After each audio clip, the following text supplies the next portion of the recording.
परम शांति। ये अति प्रसन्नता का पावन अवसर है जो यहां उपस्थित विद्वानों ने, शक्तिवानों ने, सामर्थवानों ने प्रजापति अध्यक्ष पद के लिए एक सुर से सुरीला गीत गाया है।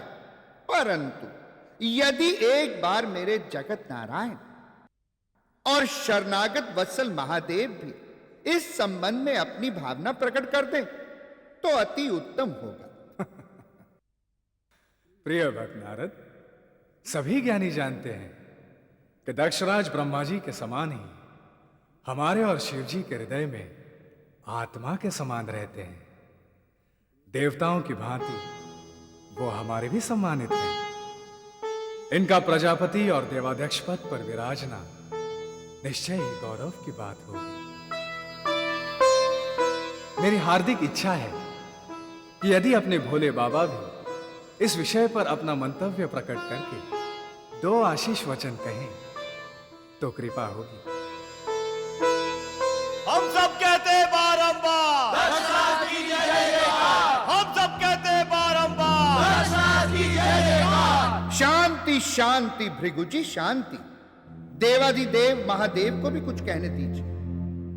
महादेव।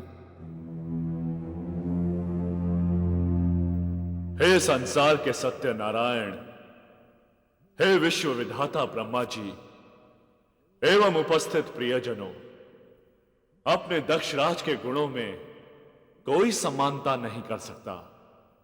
ये उदारता में कल्प वृक्ष है। निसंदेह ये प्रजापति अध्यक्ष पद के लिए सर्वश्रेष्ठ है। इनके नेतृत्व में संसार कल्याणकारी पथ पर अग्रसर होगा। मैं अन्य महानुभवों के समान ही दक्षराज को अध्यक्ष पद के लिए शुभकामनाएं अर्पित करता हूं। इनमें अपनी आस्था प्रकट करता हूं। हम कहते हैं बारंबार हम कहते हैं बारंबार। किंतु आपका शुभ चिंतक होने के नाते मैं आपसे एक प्रिय निवेदन करना चाहता हूं। जैसे धन की बाढ़ आने पर बड़े बड़े विचारशीलों को अनेक रोग घेर लेते हैं, वैसे ही सत्ता का मद भी सत्ताधारी को लोलुपता, चाटुकारिता और अहंकार जैसे रोग घेर लेते हैं।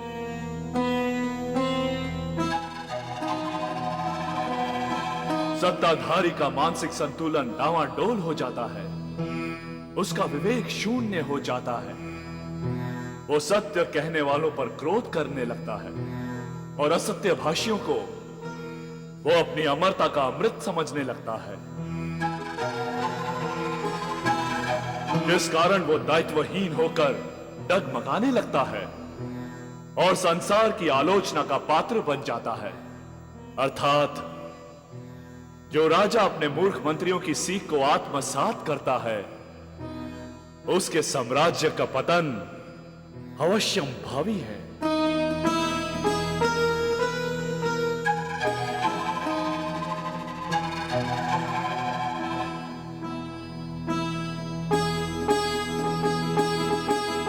अतः मैं दक्षराज से पुनः निवेदन करता हूं कि वो योग्य और सत्यवादियों के परामर्श को अंगीकार करके अपने दायित्व का सफलतापूर्वक निर्वाह करें। संसार के इतिहास में अपना नाम स्वर्ण अक्षरों में अंकित करें। संसार के कल्याण का महामंत्र बने, संसार के विकास की सहदृढ़ आधारशिला बने। यही मेरी इच्छा है, यही मेरी हार्दिक मनोकामना है। सौभाग्य इन पर कृपालु हो, ऐसी मेरी भावना है। सुना पूसा जी, ये अवगढ़ दक्ष भ्राता जी को समर्थन नहीं उपदेश दे रहे थे, हम पर व्यंग बाण चला रहे थे। हाँ, जानबूझकर हमें मूर्ख प्रमाणित कर रहे थे, अप्रत्यक्ष रूप से हम पर कलंक लगा रहे थे। हमारे भ्राता श्री दक्ष को भरी सभा में अहंकारी बता रहे थे। इनके हृदय में ससुर जी के लिए तनिक सम्मान नहीं। छी छी छी छी। हमें स्वांग प्रपंची से स्वयं सावधान रहना होगा। इतना ही नहीं पूसा जी, हमें अपने भ्राताश्री को सावधान करना होगा, अन्यथा ये ऋषि मंडली क्या मंत्रणा कर रही थी? आप हाँ, सुना नहीं आपने कि भगवान भूतनाथ ने आज सबको सत्य से कैसे परिचित कराया? भूतनाथ निश्चय ही अनमोल है, हम सबके कुशल मार्गदर्शक हैं। आप लोग दान धर्म कीजिए, दक्षराज के राज तिलक की पावन वेला आ रही है। हे आदरणीय ब्रह्मा जी, विष्णु जी, देवादिदेव महादेव एवं सभी प्रियजनों, जैसे ममतामयी माता अपने रोते बिलखते शिशु को अपने हृदय से लगाती है, वैसे ही आप लोगों ने हमें अपने हृदय से लगाया है, हम पर अपने प्रेम और करुणा की वर्षा की है। और अब आप सबके समक्ष हम यह बताना चाहते हैं कि ब्रह्मा जी हमारा मस्तक है, भगवान नारायण हमारे हृदय के स्पंदन है और महादेव हमारे महामंत्र रूपी मार्गदर्शक हैं। हम इनकी साक्षी में वचन देते हैं कि भविष्य में हम जो भी कार्य करेंगे वो व्यक्तिगत स्वार्थ के लिए नहीं, लोकहित और लोक परामर्श के लिए ही करेंगे। यदि कहीं हम भूलवश अपने कर्तव्य कर्म से भटक जाएं, तो आप सब हमें सावधान करने की कृपा करें। हम कहते हैं बारंबार दक्षराज की जय जयकार। हम सब कहते बारंबार दक्षराज की जय जयकार। अब हम देवगुरु बृहस्पति जी से विनती करते हैं कि वो दक्ष प्रजापति का तिलक करें।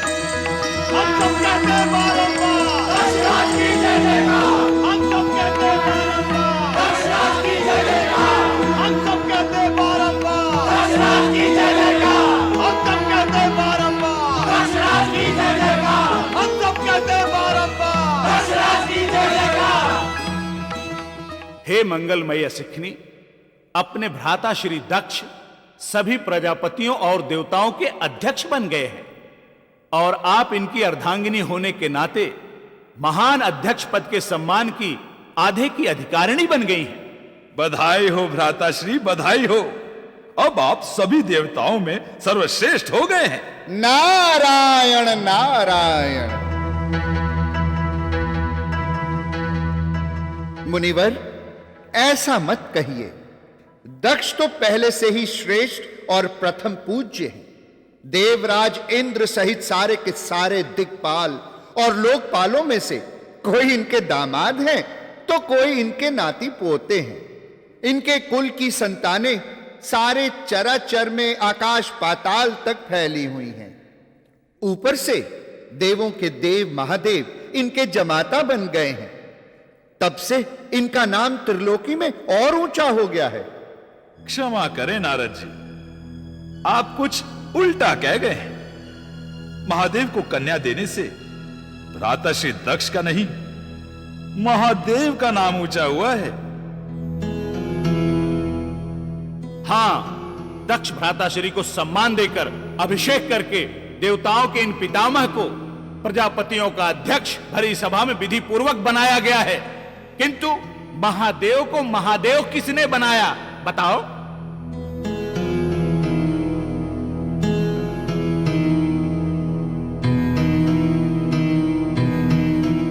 बस आप जैसे दो चार लोगों ने उन्हें महादेव महादेव क्या कह दिया, वो महादेव बन बैठे। नहीं भृगु जी, नहीं। यह बात सत्य है कि महादेव का अभिषेक करके किसी ने उनको महादेव नहीं बनाया, परंतु फिर भी महादेव तो महादेव है। ब्रह्मा जी भी उन्हें महादेव मानते हैं, हम भी उन्हें महादेव मानते हैं। उन्होंने सभा में हमारा अच्छा मार्गदर्शन किया। उनके बताए वचनों को हमने मंत्र की तरह मन में धारण कर लिया है। वाह भ्राताश्री वाह, आपकी बुद्धि पर तो हमें दया आ रही है। आप तो बड़े भोले हैं। आपको पता नहीं, शिव आपके बेटे जैसे हैं और आप ससुर हैं उनके ससुर। और फिर भी आपके अध्यक्ष बनने पर वो आपको उपदेश दे रहे थे। ये बात हमें जची नहीं भ्राताश्री। हाँ, यदि शिव के मन में कलेश था तो चुप रहते।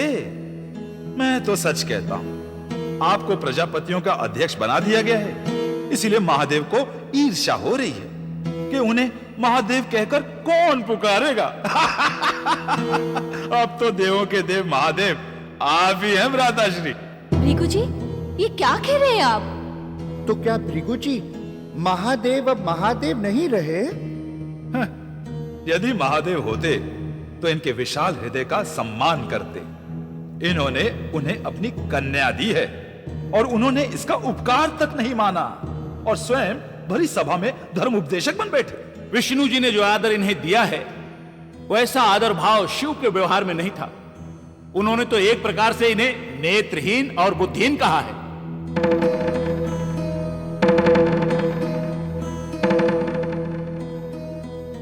नारद जी, क्या शिव ने यह नहीं कहा था कि दूसरों की बुद्धि से सोचने वाला और दूसरों की नेत्रों से देखने वाला आलोचना का कारण बनता है?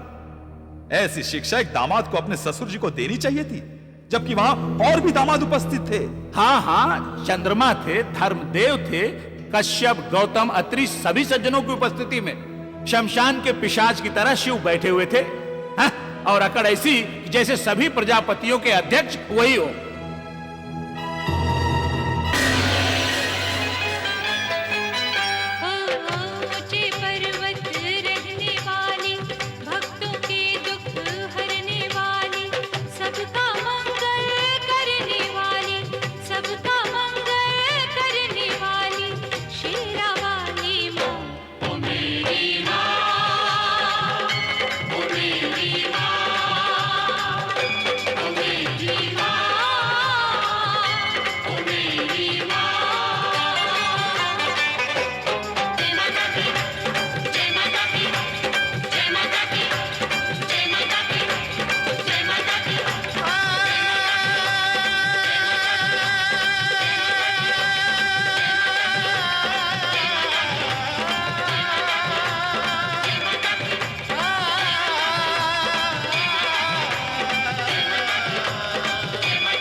जय